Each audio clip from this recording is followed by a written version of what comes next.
오늘은 구원의 길이신 예수 그리스도라는 제목으로 말씀을 전하도록 하겠습니다. 오늘 본문은 예수님과 두 행악자가 십자가에 못 박히는 내용이 기록되어 있습니다. 그 당시 십자가에 매달려 죽임을 당한다는 것은 매우 중한 죄를 지은 범죄자였다는 증거가 됩니다.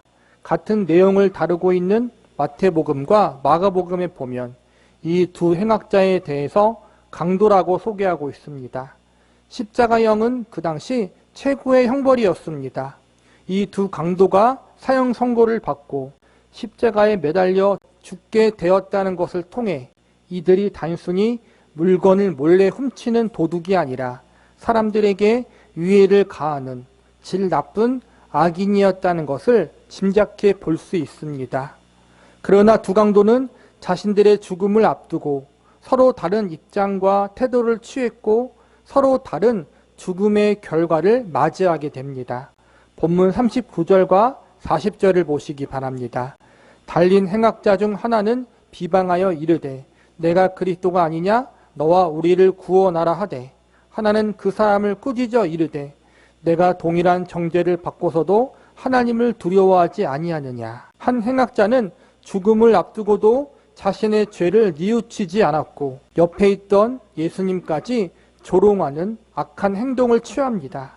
그러나 나머지 한 행악자는 죽음을 앞두고 자신의 죄를 뉘우치며 예수님께 은혜를 구합니다. 두 행악자 모두 살아생전 자신들이 저지른 악한 행동 때문에 사형 선고를 받아 고통스럽게 죽음을 맞이하게 되었다는 점에서 두 사람의 죽음의 결과는 동일해 보입니다. 그러나 예수님을 조롱하고 비방했던 행악자는 죽음 이후에 구원을 받지 못했고 예수님께 회개하고 은혜를 구한 행악자는 죽음 이후에 구원을 받게 됩니다. 겉으로 볼 때에는 모두 육신적인 죽음을 맞이했지만 죽음 이후 그들 영혼의 구원 여부는 확연하게 차이가 나고 구별되어지는 결과를 낳게 됩니다. 우리는 여기서 똑같이 죽을 죄를 지은 두 사람이 어떻게 해서 서로 다른 극적인 차이를 가져가는지에 대해서 다음과 같은 결론을 내릴 수 있습니다.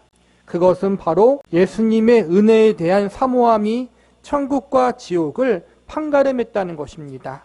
즉 예수님을 자신의 구주로 믿고 은혜를 구한 한 강도는 구원을 받았고 반면 끝까지 예수님 믿기를 거부하고 오히려 예수님을 조롱한 강도는 구원을 받지 못하는 결과를 가져온 것입니다. 한 강도는 자신의 죄를 뉘우치고 회개했고 한 강도는 자신의 죄를 뉘우치지 않고 회개하기를 거절했던 것입니다. 우리는 이 두 강도의 이야기를 통해서 소중한 구원의 진리를 배울 수 있습니다. 그것은 바로 오직 예수 그리스도를 통해서만 구원이 가능하다는 것입니다. 오늘 우리는 두 강도의 이야기를 통해 구원의 진리에 대해서 살펴보는 시간을 가져보도록 하겠습니다. 첫 번째로 구원의 조건에 대해서 살펴보겠습니다. 세상의 대부분의 사람들과 대다수의 종교는 착하게 살면 구원받을 수 있다고 말합니다.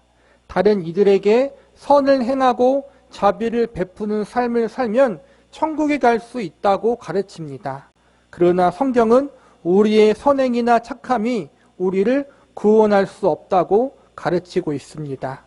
심지어 교회를 잘 다니고 신앙생활을 열심히 한다고 해도 그것이 구원의 조건이 되지 못한다고 가르치고 있습니다.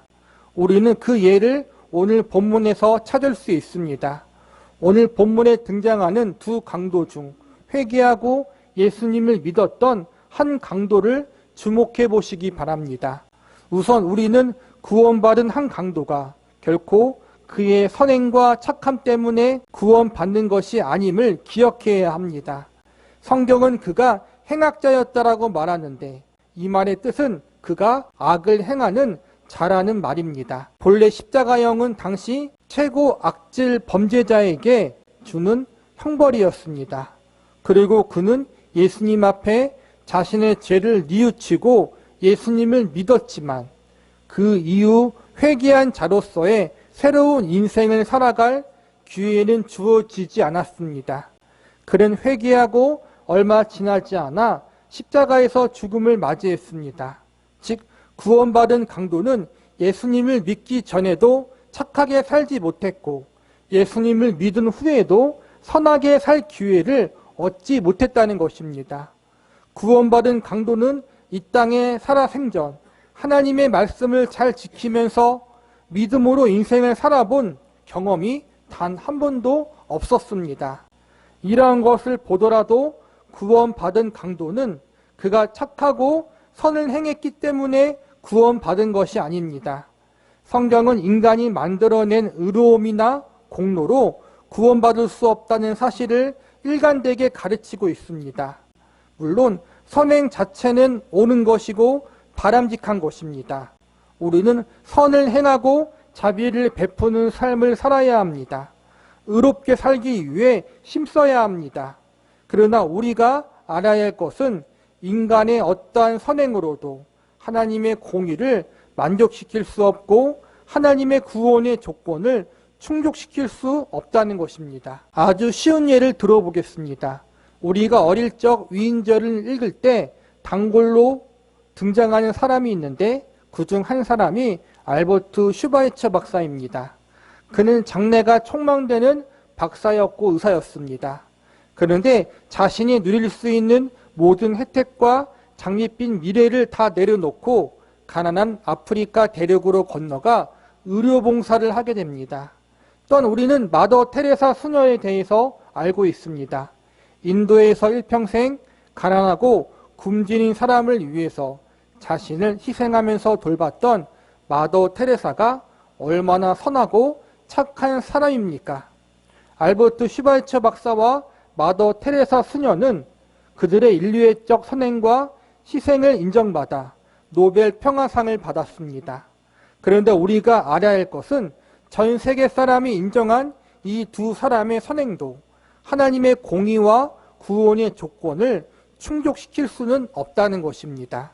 이사야서 64장 6절에 보면 우리 인간이 행한 선행과 의로움이 얼마나 하나님 앞에 부질없는지에 대해서 다음과 같이 가르치고 있습니다. 잘 들어보시기 바랍니다. 무릇 우리는 다 부정한 자 같아서 우리의 의는 다 더러운 옷 같으니 우리는 다 잎사귀같이 시들므로 우리의 죄악이 바람같이 우리를 몰아가나이다. 여기서 보면 우리는 다 부정한 자이고 우리의 의는 다 더러운 옷과 같다라고 나와 있습니다. 쉽게 말해서 우리가 행하는 선행과 의로운 행실은 하나님 보실 때 더럽고 지저분한 누더기 옷과 같다는 것입니다. 분명 슈바이처 박사나 테레사 수녀는 저와 여러분보다 의로운 사람입니다. 그들의 선행은 아무나 따라할 수 없을 만큼 인간적 기준으로 위대합니다. 그러나 이것은 어디까지나 인간들끼리의 기준에서 그렇다는 것입니다. 완전하신 하나님의 기준에는 슈바이처 박사와 테레사 수녀의 모습이나 우리의 모습이나 별반 다를 바 없는 부정한 존재에 불과합니다. 인간의 그 어떠한 선함과 의로운 행동으로도 완전하신 하나님을 만족시킬 수는 없기 때문입니다.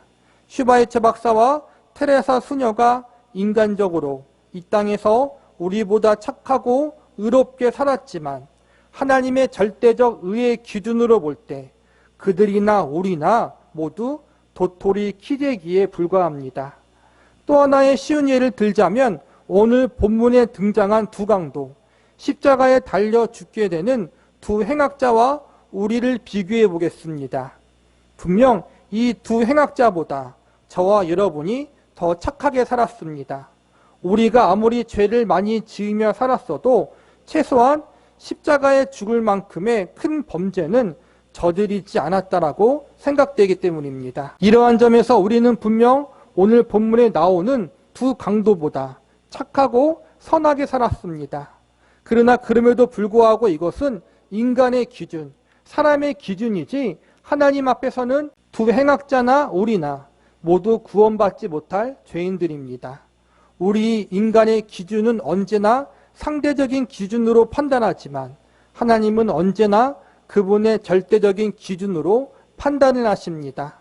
하나님의 절대적인 의의 기준으로 볼 때 우리나 두 강도나 모두 지옥불 심판을 받아 마땅한 죄인에 불과합니다. 그런데 오늘 본문에 보면 한 강도는 분명히 구원받았습니다. 그런 인간적인 기준으로 볼 때 우리보다 더 큰 죄인이었던 사람이었습니다.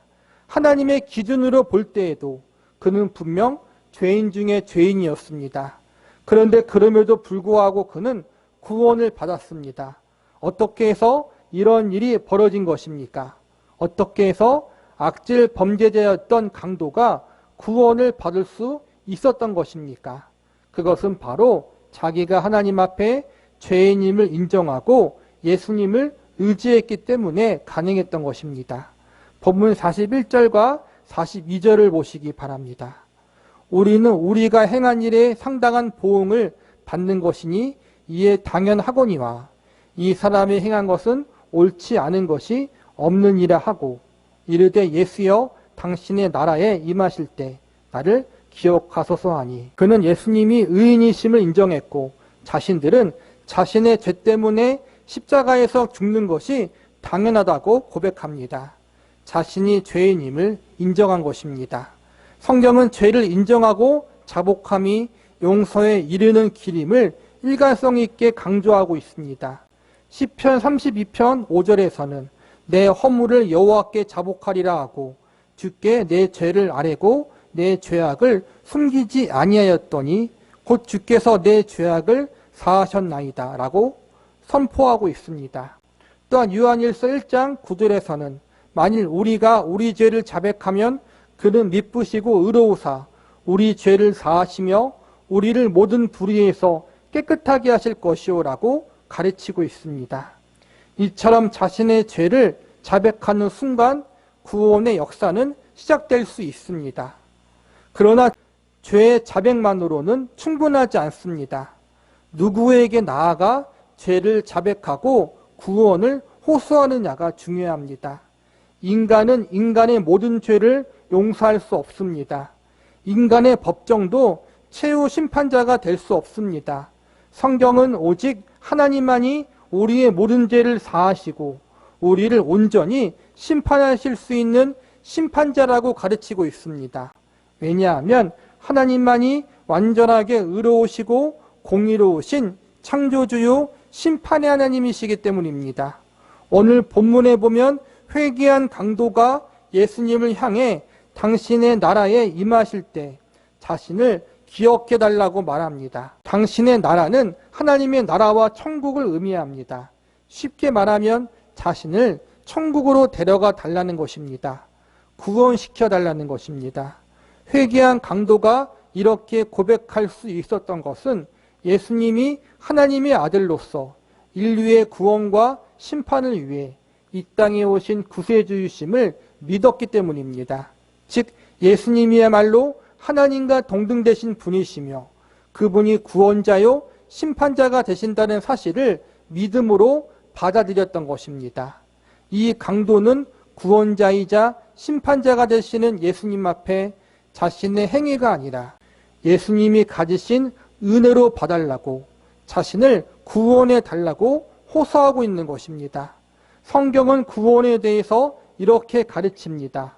누구든지 주의 이름을 부르는 자는 구원을 받으리라. 이 말씀은 사도행전과 로마서에 나오는 말씀입니다. 그런데 동일한 말씀이 구약성경 요엘서에서도 등장합니다. 구약성경 요엘 2장 32절에 보면 이렇게 말씀하고 있습니다. 누구든지 여호와의 이름을 부르는 자는 구원을 얻으리니. 요엘서에서는 여호와의 이름을 부르는 자가 구원을 받는다고 나와 있습니다. 그러다가 신약 성경에 넘어와서는 여호와의 이름이 주의 이름으로 바뀌었습니다. 즉 여호와 하나님과 예수님이 동일한 구원의 하나님이라는 것을 보여주고 있는 것입니다. 성경은 분명 다른 이로서는 구원을 받을 수 없나니 천하 사람 중에 구원을 받을 만한 다른 이름을 우리에게 주신 일이 없다라고 가르치고 있습니다.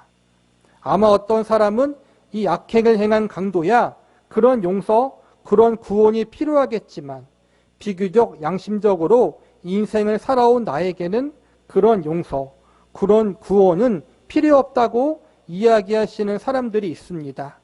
나 나름대로 깨끗하게 살았고 종교생활도 열심히 했다고 이야기하는 사람도 있을 것입니다. 그러나 위에서 언급했듯이 성경은 죄에서 자유로운 인생은 하나도 없다고 가르치고 있습니다. 성경은 모든 사람이 죄를 범하였다라고 말합니다. 의인은 없나니 하나도 없다고 선언합니다. 의인이나 성인이라는 말은 모두 이 땅에서 사람들이 비교적 우리보다 죄를 덜 지은 사람, 우리가 볼 때 선하고 착하게 산 사람을 지칭하는 말일 뿐입니다. 즉 이것은 인간적인 기준으로 볼 때 상대적으로 착하고 선한 것에 불과하다는 것입니다.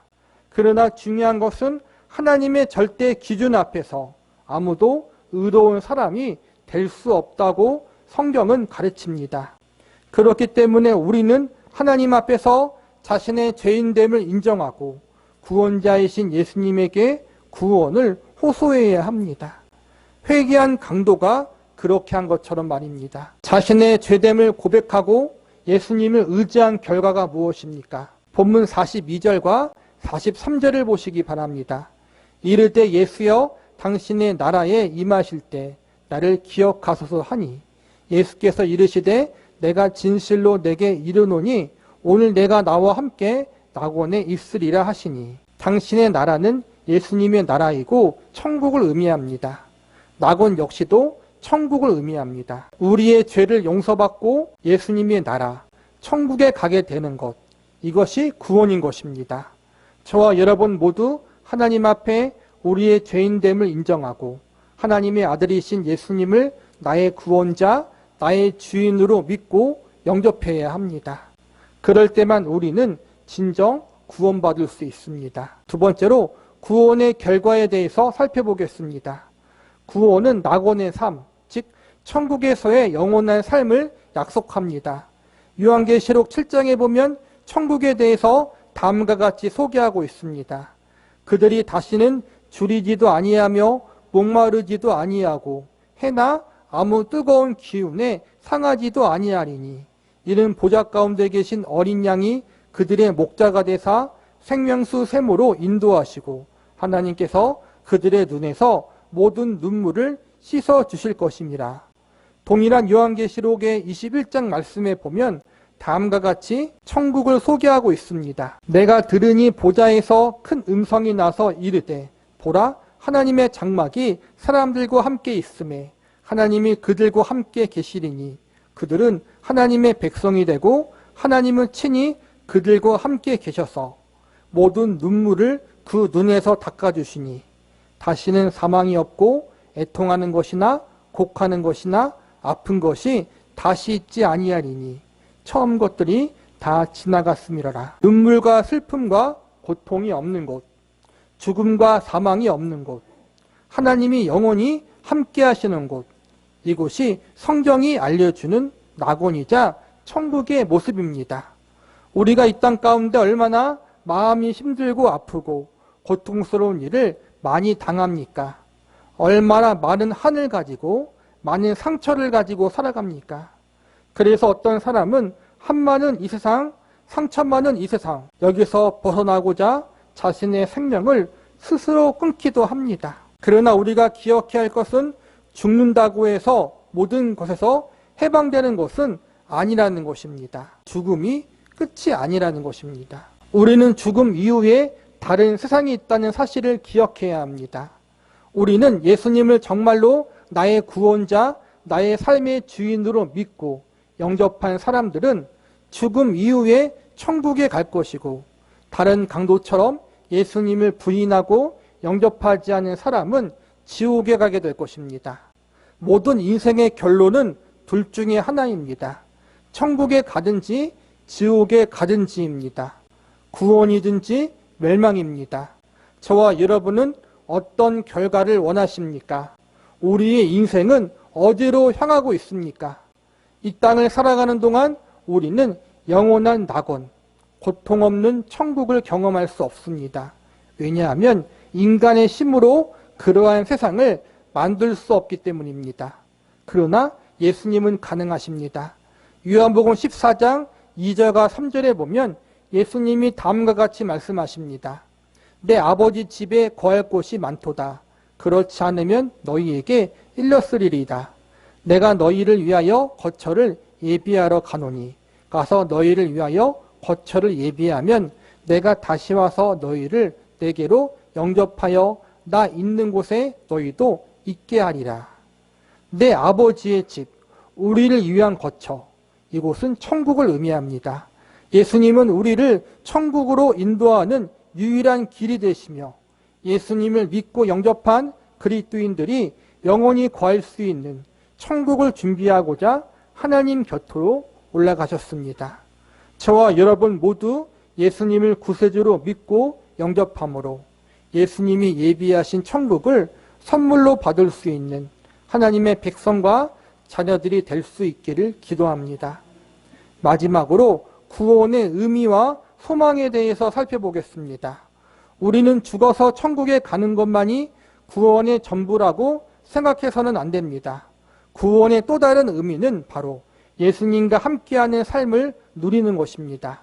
천국은 죄와 고통이 없는 낙원일 뿐만 아니라 예수님의 임재가 충만히 거하는 곳입니다. 회개한 강도에게 예수님은 오늘 내가 나와 함께 낙원에 있으리라고 말씀하셨습니다. 낙원과 천국은 같은 곳입니다. 천국은 예수님과 함께하는 곳입니다. 진정한 의미에서 낙원과 천국은 우리가 죽어서 혹은 예수님이 이 땅에 재림하실 때 완성될 것입니다. 그리고 예수님과 함께하는 것도 이때 온전하게 누릴 수 있게 될 것입니다.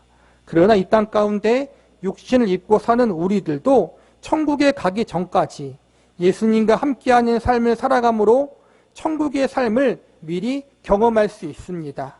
천국에서의 영원한 삶은 미래의 일입니다. 그러나 우리가 예수님을 구주와 주님으로 영접하는 순간 우리는 이 땅에서도 부분적으로 천국을 경험할 수 있습니다. 성도들 안에는 예수님의 영이신 성령님이 내주하고 계십니다. 성령님이 성도들 안에 내주하신다는 것은 예수님이 함께 하신다는 것과 같은 것입니다. 즉, 이 땅에서도 성도들은 내주하시는 성령님으로 말미암아 예수님과 함께하는 삶을 살아갈 수 있다는 것입니다. 비록 우리가 살고 있는 이 땅에서 죄와 고통이 존재하지만 예수님을 영접함으로 그분의 통치하심과 다스리심을 경험하며 천국의 삶을 미리 경험할 수 있게 되는 것입니다.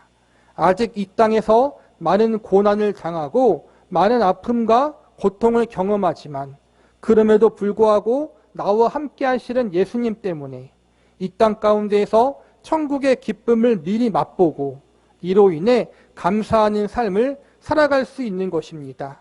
우리가 잘 아는 찬송가 438장에 보면 내 영혼이 은총 입어라는 찬송이 있습니다. 이 찬송의 내용은 이 땅 가운데에서 구원받은 주의 백성들이 주님과 동행하는 삶을 살면서 천국의 기쁨을 미리 경험할 수 있다는 것입니다. 제가 이 찬송가의 가사를 읽어드리겠습니다. 찬송가의 내용과 의미를 깊이 생각해 보시면서 잘 들어보시기 바랍니다. 내 영혼이 은총 입어 중한 죄짐 벗고 보니 슬픔 많은 이 상도 천국으로 화하도다. 주의 얼굴 뵙기 전에 멀리 뵈던 하늘나라 내 맘속에 이루어지니 날로 날로 가깝도다. 높은 산이 거친 들이 초막이나 궁궐이나 내 주 예수 모신 곳이 그 어디나 하늘나라. 할렐루야 찬양하세. 내 모든 죄 사함받고 주 예수와 동행하니 그 어디나 하늘나라. 우리가 죄인임을 인정하고 예수님 앞에 나아가 그분의 은혜를 구할 때, 그분을 나의 구주로 믿고 영접할 때 우리는 천국의 백성 하나님의 자녀가 됩니다. 우리가 죽어서 하늘나라에 가게 될 때, 또는 예수님이 이 땅에 다시 재림하시어 천국이 완성될 때 우리는 이 천국에서 영원히 예수님과 함께 행복하게 살 것입니다. 그러나 그것이 전부가 아닙니다. 우리는 이 땅 가운데에서도 예수님과 함께 동행하면서 천국의 기쁨을 미리 맛보며 살아갈 수 있습니다. 죽어서 천국 가는 것으로 끝나는 것이 아니라 지금 이 순간 살아생전 천국의 기쁨과 평안을 미리 경험할 수 있다는 것입니다. 그러기 위해서 우리는 예수님께로 가야 합니다. 영원한 하늘의 천국에 가기 위해서도, 또한 이 땅에서 그 천국의 기쁨을 미리 맛보기 위해서도 우리는 예수님과 함께해야 합니다. 비록 죄 많은 우리들이지만 그러한 우리를 사랑하셔서 천국의 삶, 구원의 삶을 주시려고 2000년 전 예수님이 십자가를 지셨습니다. 이제 나의 죄악된 마음, 행동을 버리고 이 예수님께로 나아가시기 바랍니다. 그리고 그분을 저와 여러분의 구주로 믿고 영접하시기 바랍니다. 이제 내가 의지했던 세상의 모든 것들을 내려놓고 예수님만을 의지하시기 바랍니다. 그분을 더욱 사랑하고 그분을 따르시기 바랍니다. 그러므로 예수님이 약속하신 영원한 하늘의 천국을 선물로 받으시고 하나님의 자녀로서 천국의 기쁨과 평안의 삶을 이 땅에서 미리 경험하실 수 있기를 바랍니다. 하늘의 천국을 소망하며 동시에 지금 이 시간 찬송가의 가사처럼 슬픔 많은 이 세상, 높은 산이나 거친 들이나 주 예수와 동행하니 그 어디나 하늘나라라는 이 고백이 저와 여러분의 고백이 될 수 있기를 기도합니다.